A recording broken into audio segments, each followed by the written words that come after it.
The ultimate small-sized 4K camera with mechanical stabilizer called Feiyu Pocket 3 is here, and I really hope it is as cool and functional as the crowdfunding campaign states it is. So let's inspect.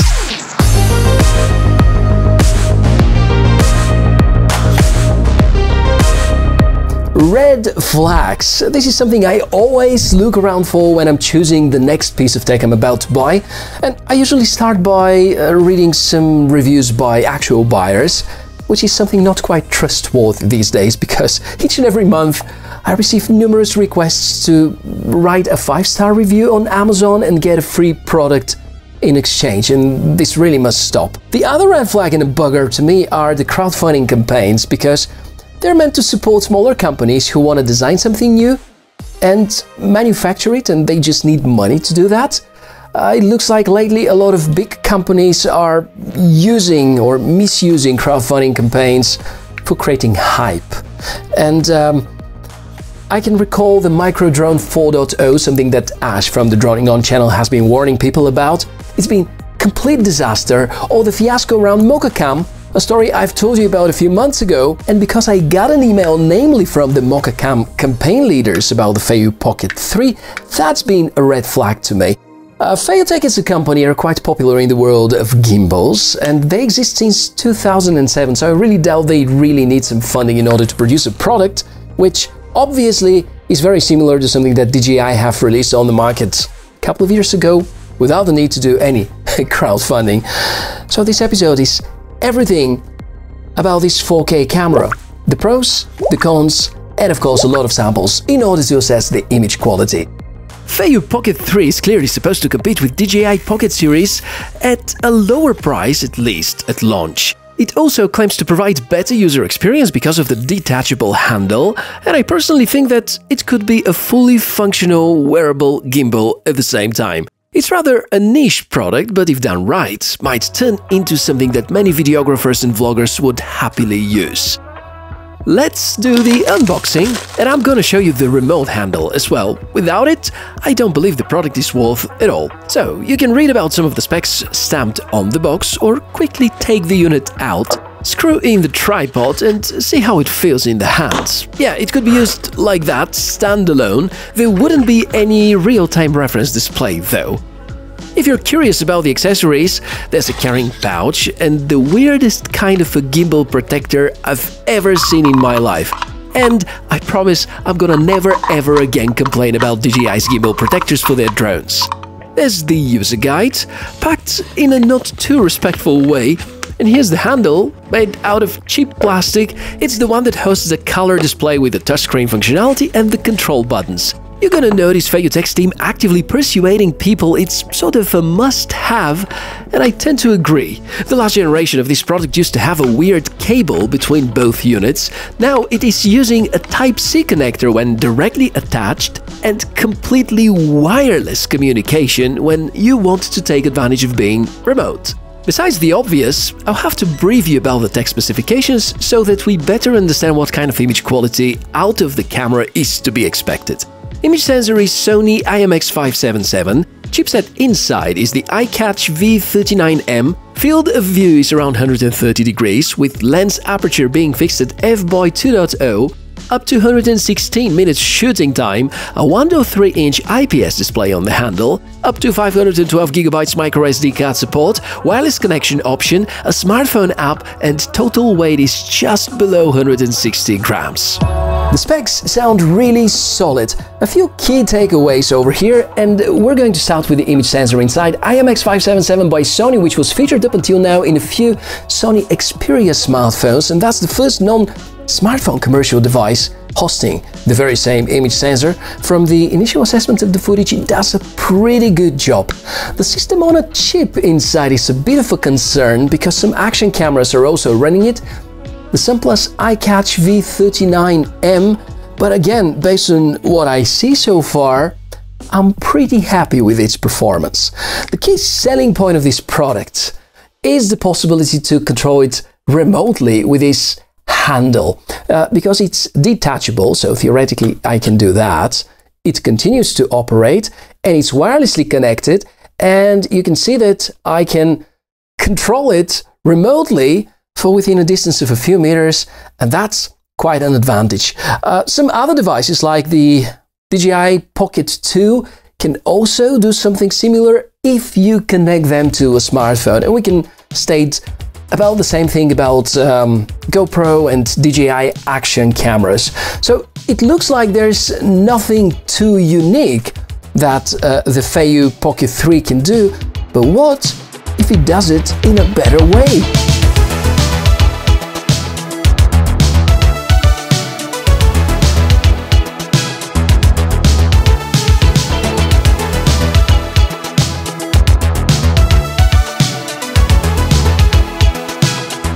Straight to the testing and the samples. If you have been carefully watching the footage so far, there are a few big things to notice. Stabilization is buttery smooth.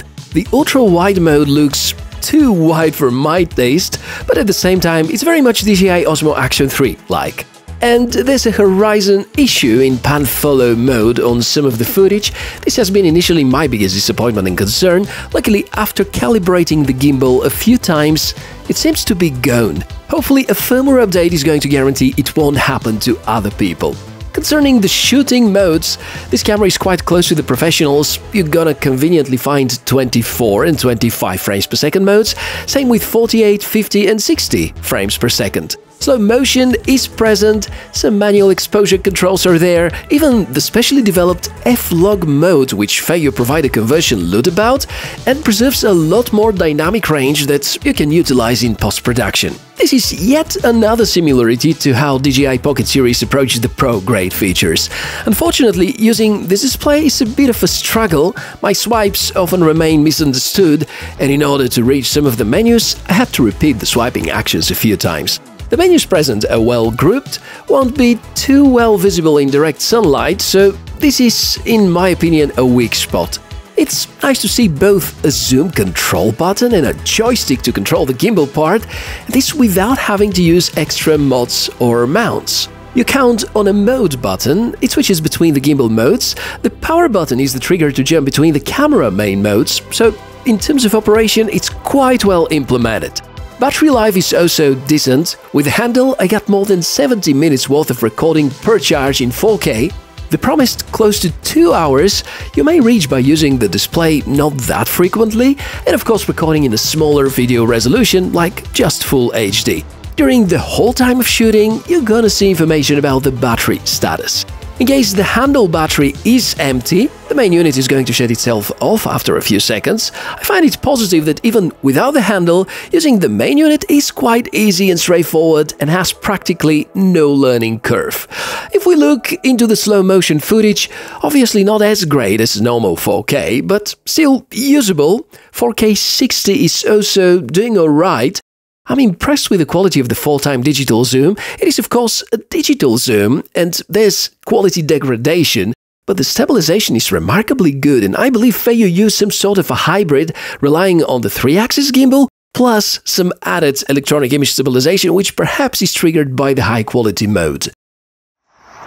No word yet whether there's going to be an external microphone, but right now we're anyway testing the inbuilt microphone with the Feiyu Pocket 3.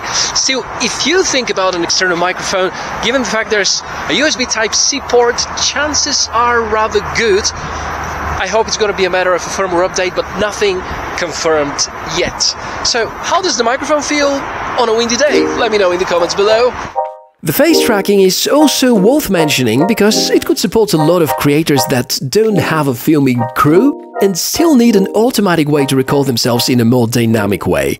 You can fine-tune all of that from the smartphone app too. For iOS, it looks far better than for Android, at least in my opinion. Still, everything that you need is in place, covering all the configuration options, plus some ways to download or organize your footage. Connecting and discovering the unit is also quite easy, and in the app there seems to be gesture control, which I couldn't find in the camera inbuilt menus. I guess it's something scheduled for a later firmware update.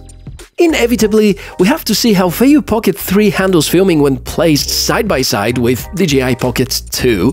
The camera structure is different with both, fixed focus and wider optics for Feiyu Pocket 3, but DJI have slightly bigger image sensor and are probably a bit more advanced in terms of dynamic range. Any comments from your side? Write them down below the video, please! Looking at the drawbacks side, besides some of the weird menu translations, we're gonna point out to the lack of focus control, the lack of original ND filters provided by Feiyu Tech, the lack of official waterproof rating, and the few Horizon remarks related to the initial firmware version, and I can't seem to find anything else to complain about. Oh, okay, the quality of the plastics is not that convincing.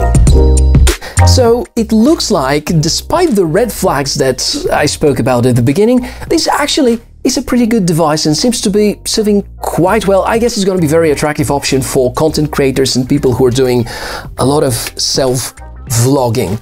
Feiyu Tech's peak of a price of around $450 after the crowdfunding campaign, and given the fact that DJI Pocket series is around $350, I don't think this is going to have any chance unless they keep slightly revised price of what it costs right now during crowdfunding.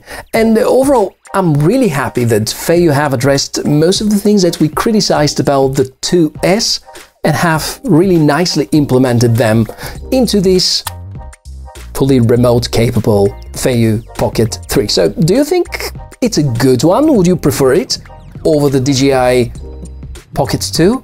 Let me know. Comments are down below the video and I'll be very happy to see your opinion about the image quality as well. In case you have questions, that's the right place to ask. And in case you want to get to learn more or buy the product, I'll link it in the video description area. Thank you very much for watching. Make sure to give us a like, subscribe to the channel for more cool tech inspections, and I, Michael, expect to see you in just a few days' time. Bye!